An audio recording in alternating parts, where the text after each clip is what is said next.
9 de maio de 2001. National Press Club em Washington, Distrito de Colômbia.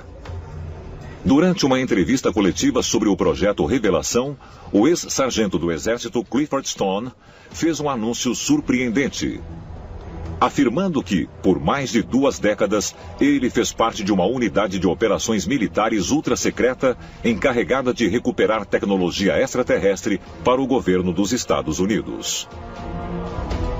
Eu estive envolvido em situações em que recuperamos restos de espaçonaves caídas, por assim dizer, os destroços das espaçonaves. Havia corpos envolvidos em algumas dessas quedas e também alguns estavam vivos. Enquanto fazíamos tudo isso, dizíamos ao povo americano que não era nada, dizíamos ao mundo que não era nada. Uma das coisas que Clifford Stone falou sobre um projeto chamado Projeto Moondust. Esse projeto era um programa militar legítimo e era destinado a recuperar coisas como satélites espaciais soviéticos. O pequeno número de documentos sobre Moondust que vieram à tona através da Lei de Liberdade de Informação fala que não eram apenas naves espaciais soviéticas, mas também OVNIs. E até usa o termo OVNIs nos documentos.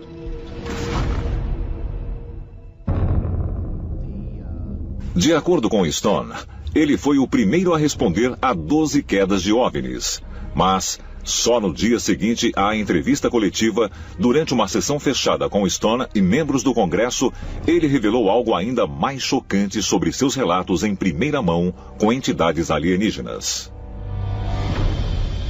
E uma das coisas que o Sargento Stone falou foi sobre a natureza dos chamados extraterrestres Greys. Ele disse que havia anomalias biológicas muito estranhas neles, que os fazia parecer uma espécie de robôs biológicos. Eles pareciam ter muito poucos ou nenhum órgão no corpo, mas esses seres conseguiam caminhar, pensar e agir. O sargento Clifford Stone ficou tão comovido enquanto falava diante dos deputados que ele começou a chorar e acabou deixando o palco. O que prevemos para o futuro é uma autonomia supervisionada, em que o robô recebe instruções de alto nível e ele é autônomo bastante para interpretar essas instruções e realizar parte de sua missão. Se existem androides, alguma outra coisa com grande inteligência deve tê-los feito para que viessem trabalhar neste planeta. Mas enquanto alguns teóricos acreditam que os Greys poderiam ser robôs controlados de muito, muito longe por entidades alienígenas, outros sugerem que a verdade é ainda mais incrível. Falando de um tipo de encontro com algo que, segundo ele, poderia ser considerado um androide ou algum ser híbrido.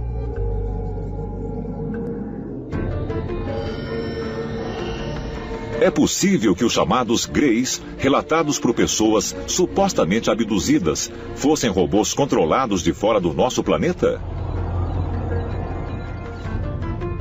Em 2014, a revista online Motherboard publicou um artigo em que diversos filósofos e astrônomos especulavam que a forma de vida dominante no cosmo provavelmente eram os robôs superinteligentes.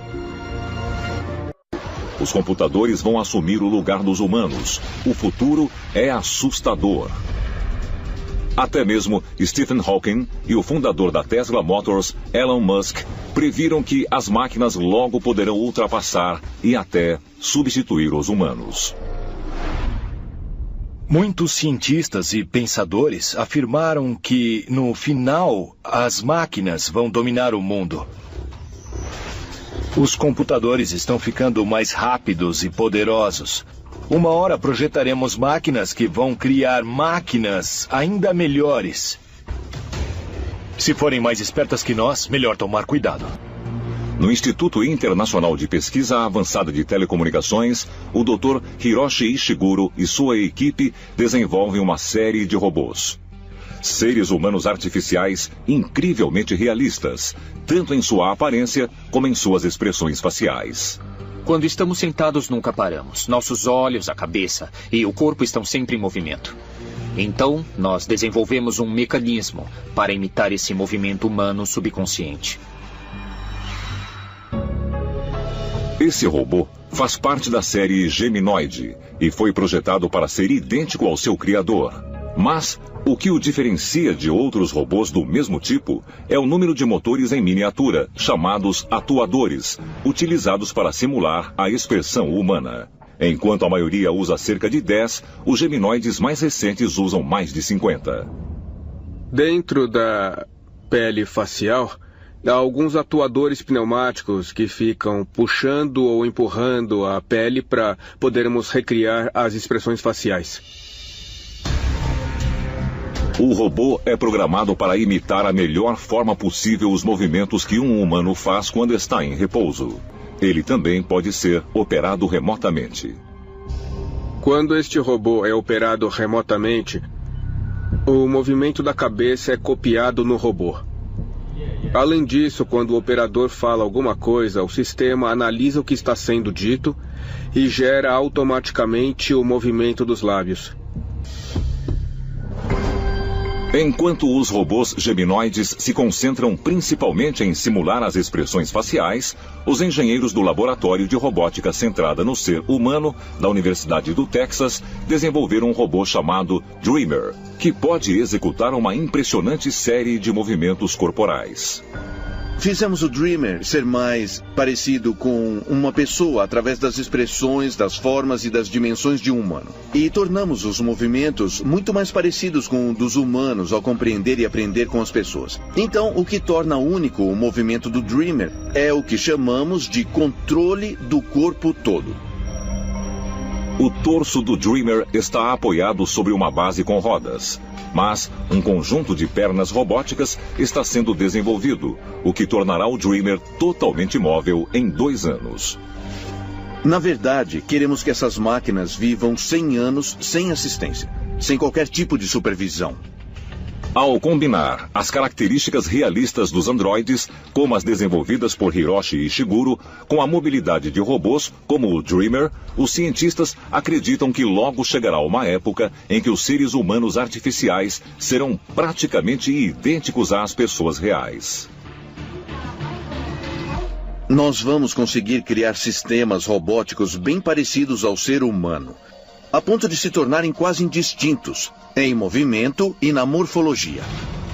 As entidades que foram retratadas no filme Blade Runner, o caçador de androides, passavam por testes de Turing para tentar identificar os androides. Eu acho que, em princípio, poderíamos ter androides passando numa versão sofisticada do teste de Turing. Isso reforçaria a máquina a pensar reflexivamente sobre a própria consciência, o próprio passado, os próprios sentimentos. E eu acho que isso não é impossível de se fazer, e nesse caso, devemos considerar que são seres humanos. No século XXI, os robôs estão sendo programados para fazer tudo, de uma cirurgia a dirigir um carro. E os robôs humanoides rapidamente atingem um nível de sofisticação que acreditávamos existir apenas na ficção científica. Mas quais são as implicações da criação de robôs que são cada vez mais inteligentes e independentes? Se travasse uma guerra, a arma que um extraterrestre usaria consistiria de aparelhos mecânicos nanotecnológicos para acertar alvos muito específicos. De fato, essas armas existem hoje. Por que não mandar um inseto pequeno ou um besouro rastejante até uma zona de guerra para obter informações? É exatamente o que está acontecendo agora. O Stanai é um robô aéreo muito pequeno, do tamanho de uma forma de torta. É relativamente simples, mas pode fazer coisas incríveis. Todos os insetos imagináveis estão sendo estudados por alguém. No momento, o menor robô inspirado no inseto que podemos fazer é do tamanho de um colibri, a partir da tecnologia que dominamos hoje. A força motriz deles é energia armazenada. E não temos uma bateria que armazene energia suficiente. Mas vamos chegar lá. É fácil imaginar que teremos um robô do tamanho de uma mosca. Se ele pousar na parede da casa de um terrorista, ele nem notaria. E podemos encaixar tanta coisa no espaço tão pequeno. Manter o peso baixo, podemos lhe dar asas. E uma pessoa leiga só tentaria espantá-lo. Num futuro não muito distante, você vai olhar e dizer que inseto lindo, mas talvez não seja um inseto. Os insetos estão entre as criaturas mais bem projetadas do planeta Terra. São extraordinários. Não é à toa que os militares americanos se interessam pelos insetos. É completamente lógico. Mas, enquanto os cientistas convencionais discutem se os robôs estão destinados a dominar ou não a Terra, será que isso já não aconteceu antes? Talvez milhares de anos atrás? Ábidos, Egito. 11 quilômetros a oeste do Nilo. Neste enorme sítio arqueológico, encontram-se as ruínas do templo de Osíris, onde milhares se reuniam para adorar o deus do submundo. Em comparação a vários outros deuses, acredita-se que Osíris teria vivido fisicamente na Terra como um dos faraós do Egito. Ele é muitas vezes representado com um disco alado do Sol.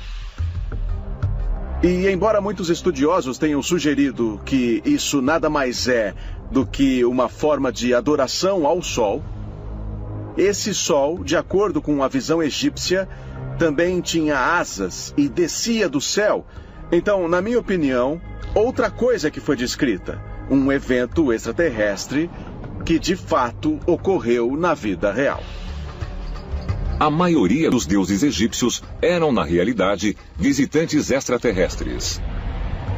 Mas muitos se perguntam se Osíris era mesmo feito de carne e sangue.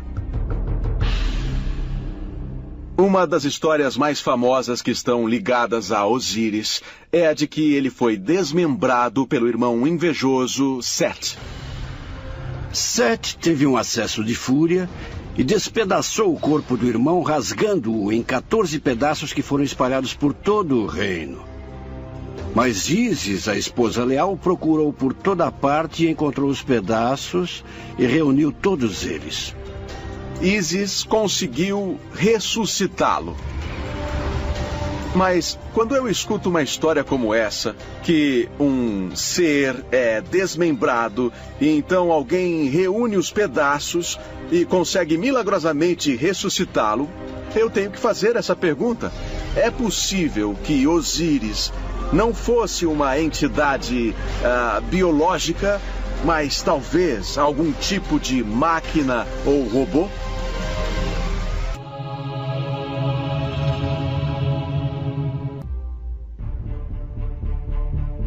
História antiga após a história antiga, vemos referências a extraterrestres que procuravam influenciar o corpo humano para aumentá-lo, sobretudo com a tecnologia.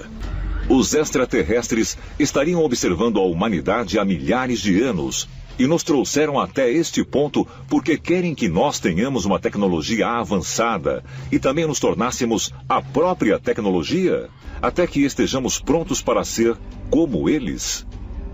Temos que nos perguntar se isso pode fazer parte de um plano extraterrestre para influenciar a humanidade através da implantação de tecnologia no corpo humano. E se for assim, qual é o propósito? Serve para acelerar as nossas habilidades ou é um esforço para controlar a humanidade? Só o tempo dará uma resposta a essas perguntas. É possível que seres de outro mundo estejam levando a humanidade não só a evoluir na Terra, mas também a se juntar a eles nas estrelas como entidades não biológicas.